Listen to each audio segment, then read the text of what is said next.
Lina ko eh!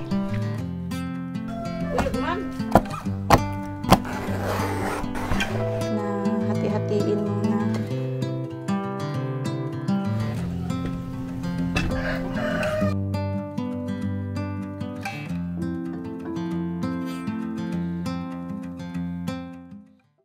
Good day everyone! Welcome and welcome back to my channel. So currently ay nasa province po tayo ngayon and it's my last day here sa probinsya. Tomorrow I will be flying back to Manila kasama si Tukoy and it's going to be the start of our long journey. So follow my journey by subscribing my YouTube channel and also hit the notification bell para lagi kayong updated sa mga bago kong videos. Since I will be gone for a while here in the province, gusto kong kumain ng pamprobinsyang pagkain before ako aalis.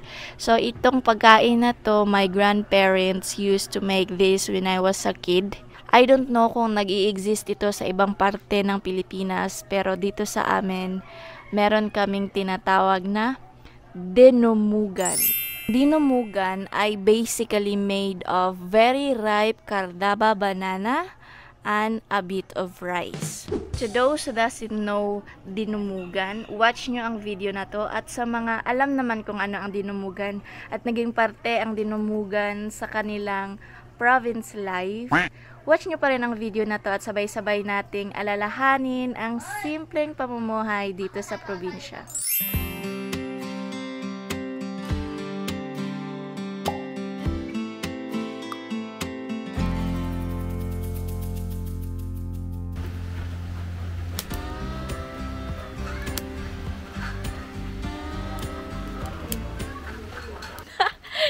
Lain makatawa ay. Galing raw. Kaya kasila.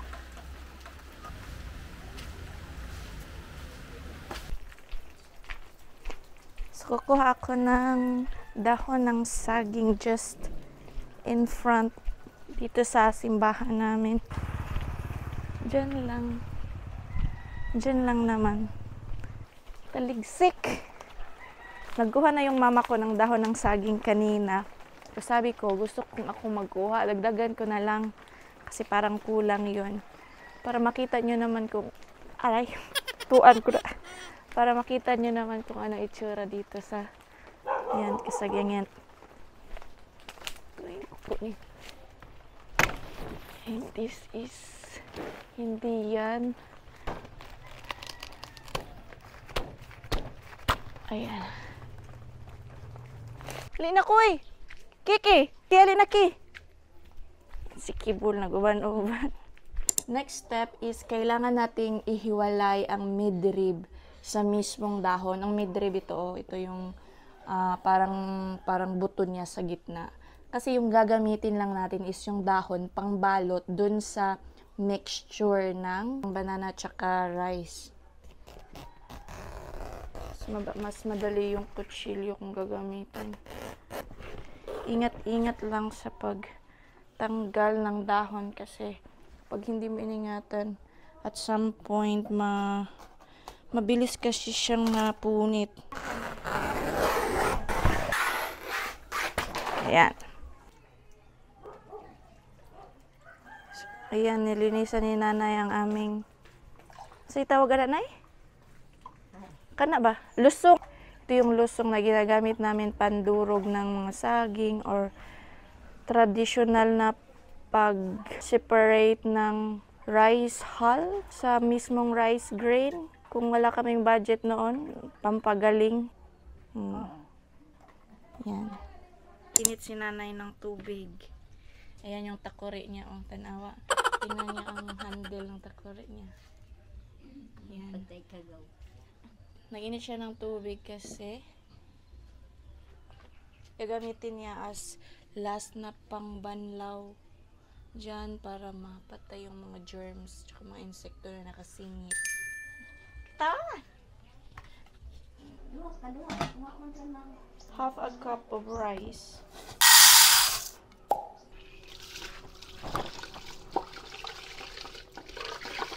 Kilisan mo ni Nay, no? Tapos ibabad daw para lumambot ang bigas. Yung saging namin, Ardaba Bananas. Nabili ng mama ko sa Isabel Market kaninang umaga. Kapag nagluluto ng dinumugan ay dapat yung saging na lata na. Before, marami kaming saging tapos hindi na namin nauubos. Tapos yun, it ended up na nalalata na. Kaya ang ginagawa ni nanay at ni tatay, ginagawa nilang dinumugan. Ay, raw lang siya guys, hindi na siya kailangang lutuin muna ang saging. Hindi siya pretty outside but pretty inside siya. Wala siyang bugtok. Uy, anong gawa-gawa mo dyan? Uy. Uyog man. Hindi ko kumao kay ba ko oy. May magdi ko apo ni Carlos.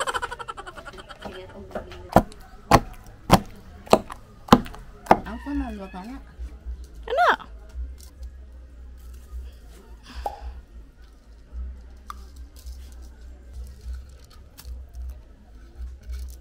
No sugar needed. Oh, kanang kitang isman.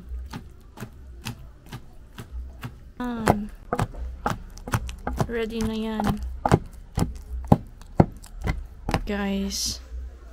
Yan na yung bali final mixture. Pero first batch pa lang yan kasi may saging pa kami dito.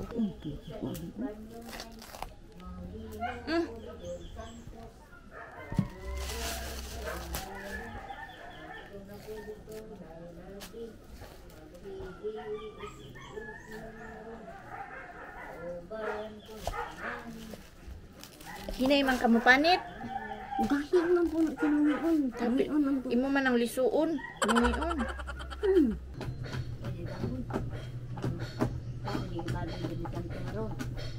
Bantay mo na siya. Sugmusiga oy. Sugmusiga imong kuanay. Sinapsap baka panghaling nimo. Mura hindi na kamo haling og lukay. Yanindot mo din mo panghaling. So the next step guys ay kailangan na nating hawbon ang hindi ko alam po ng Tagalog. Kailangan nating hawbon ang dahon ng saging. Konting apoy lang para magiging elastic yung texture niya. Para maganda siyang pangbalot. Ayan. So ito yung dahon kanina. Yan. Look at this. Yan. Saglit lang. Okay na na. Okay na eh. Gusto mo na kaibot lang. Okay na. Hugasin na uy kay better technique na hati-hatiin mo na bago ihawb. Mas madali ito siya. Ang init.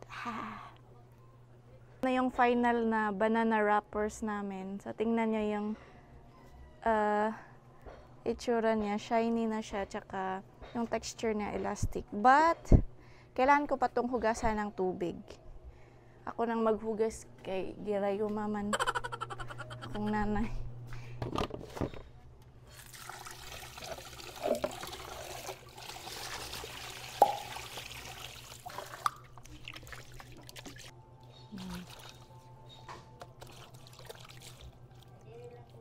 They are already clean. Siguro punasan namin. Floor trabaho, magbalot. Yan, the mixture does. Magtanong mo panit ko. Magputot ako. Okay na dayo nagbasa-basa? Okay na.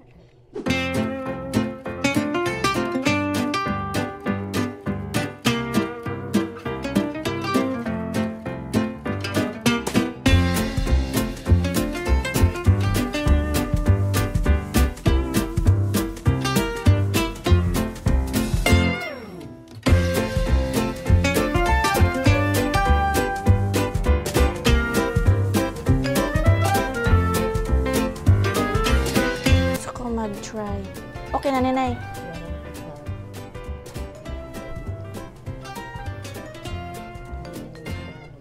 2 kutsara kada dahon.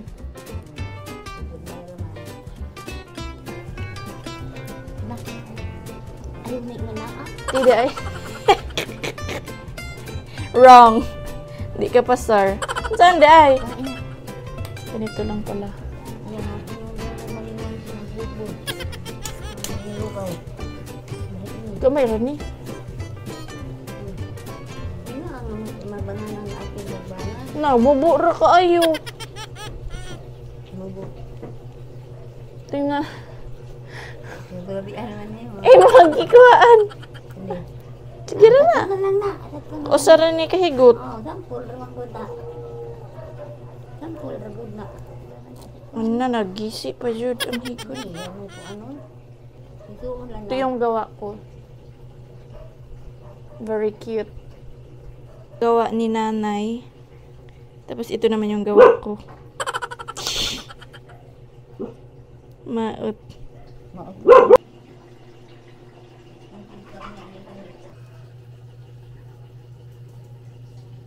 Pero walang daghan tingaling pahit ni sa. Tukturaman. Last.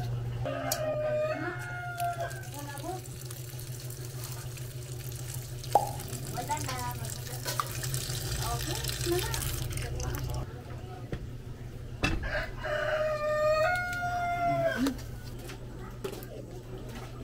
Luto na to, eh.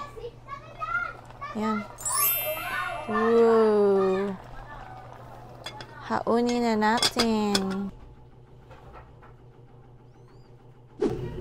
Hindi pa siya masyadong malamig, pero bearable naman yung init niya, na hindi ka na napapasok.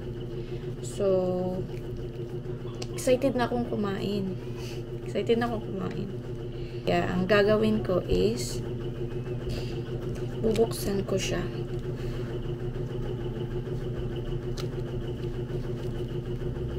Tignan nyo. Ayan. Tilit-tilit.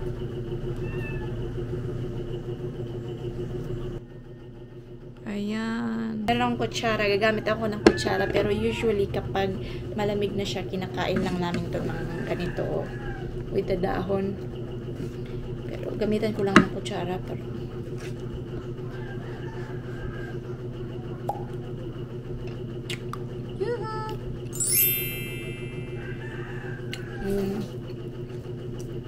sobrang na-miss ko to. Kailan pa kaya ulit ako makakain ng dinumugan?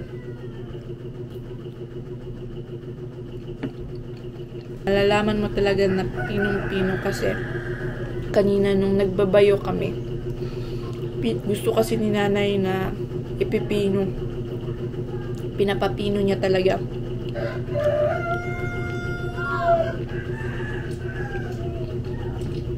Simple yung pagkain lang sa probinsya. Masaya na kami.